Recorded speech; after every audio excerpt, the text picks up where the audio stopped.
Nous avons travaillé durement depuis 3 jours et les résultats sont probants. On a confiance aux résultats et donc nous comptons vraiment sur Auchan pour nous appuyer, pour nous aider, pour nous appuyer à aider à relever un peu le défi économique de cette région, surtout au niveau de la jeunesse, au niveau des femmes, que cette chambre-là puisse aussi jouer son rôle si vous voulez, de promoteur de l'économie au niveau de cette région. Parce que vous n'ignorez pas que c'est une région qui a traversé des moments très difficiles et il est temps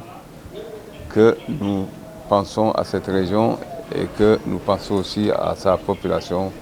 et, comme je l'ai dit tout à l'heure, à sa jeunesse. La réflexion ne s'arrêtera pas là, c'est sûr et certain. Aujourd'hui, on va travailler, à partir de ce retour à Dakar, sur les projets qu'on a vus, notamment dans les lignes directrices du plan d'action qui a été déterminé, un plan d'action qui permet à la fois à la Chambre de proposer ces projets structurants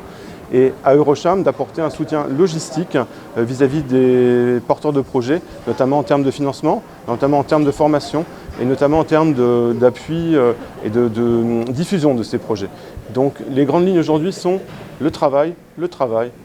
et le travail. Pour moi, les urgences sont sur les 2 points qui vont dans les lignes stratégiques posées par les autorités, qui sont celles en fait de l'autosuffisance alimentaire et donc par là même la transformation, qui est celle qui apporte de la valeur ajoutée aux produits agroalimentaires. Et deuxièmement, toute la partie qui va être liée à la logistique, qui permet que cette valorisation des produits de la Casamance soit là. Et la Casamance n'est pas riche que d'agriculture, n'est pas riche que de capacités frontalières, hein, avec la Guinée, on l'a dit, avec la Gambie, mais aussi il y a d'autres éléments qui sont dans le domaine minier, il y a des éléments qui sont bien évidemment, comme le montre l'expérience du président de la CCIAZ, le tourisme.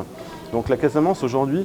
l'urgence, c'est que le gouvernement continue cette intégration régionale avec les pays frontaliers, mais aussi à l'intérieur du Sénégal même, dont la Casamance est une région absolument indispensable.